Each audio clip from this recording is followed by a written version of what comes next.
Hello everyone, welcome back to my channel. I hope everyone is having a wonderful day. The night sky over Santa Barbara shimmered like velvet, sprinkled with glitter, but nothing sparkled more brilliantly than the tension, anticipation, and quiet hope floating between Mel and Cindy. It was week 7 of the Golden Bachelor. Feelings were getting deeper, decisions were getting heavier, and every contestant knew that the next rose ceremony could shift the entire journey. But tonight was different. Tonight, Mel had planned something extraordinary. Cindy didn't know it yet. The date card had simply read, "Cindy, meet me where the sky touches the sea."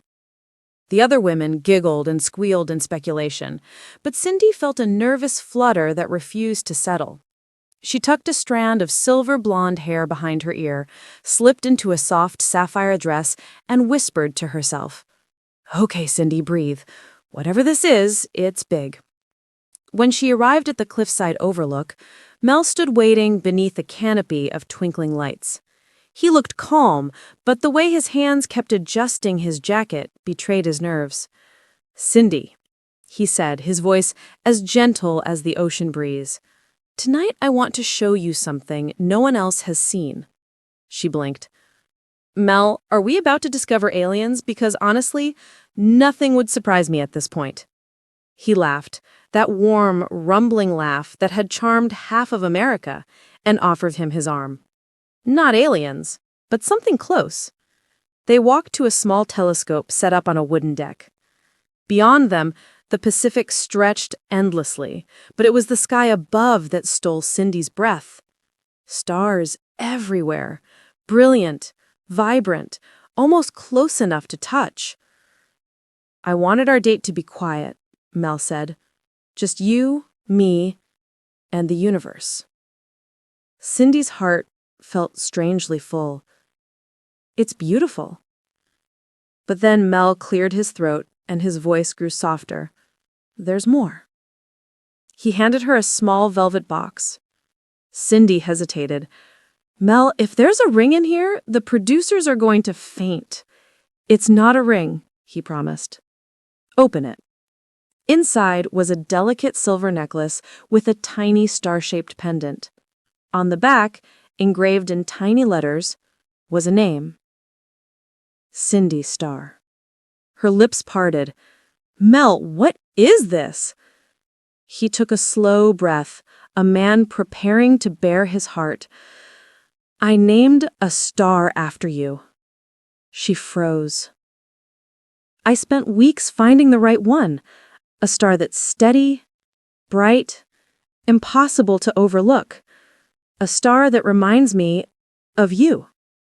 Cindy felt the world shift. The lights, the breeze, the universe itself leaning in. Mel pointed up toward a glowing dot just above the horizon. "Right there. That's yours. For forever." Her eyes glazed with emotion. "Mel, why would you—" "Because this journey ends soon," Mel said, voice trembling. "But I needed you to know what you mean to me before I make the biggest decision of my life." The words hung in the air, heavy, sincere, electric. Cindy pressed her hand to her chest. "Mel, this is the most thoughtful thing anyone has ever done for me." He stepped closer, close enough she could feel the warmth radiating from him.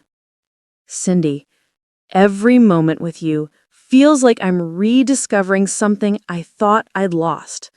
Joy, hope, excitement. The idea that love can happen at any age."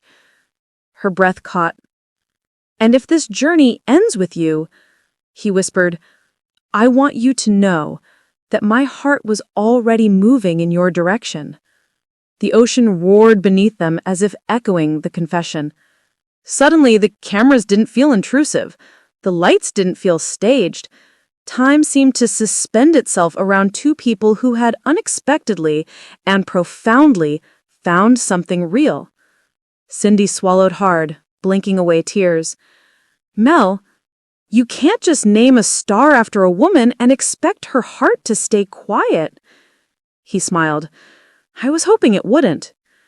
Then, in the softest, most unhurried moment of the season, Cindy reached up, rested her hand on his cheek, and kissed him. A kiss both tender and certain. The crew gasped. The producers whispered. America screamed into their living rooms. Because this wasn't just chemistry. This wasn't just romance.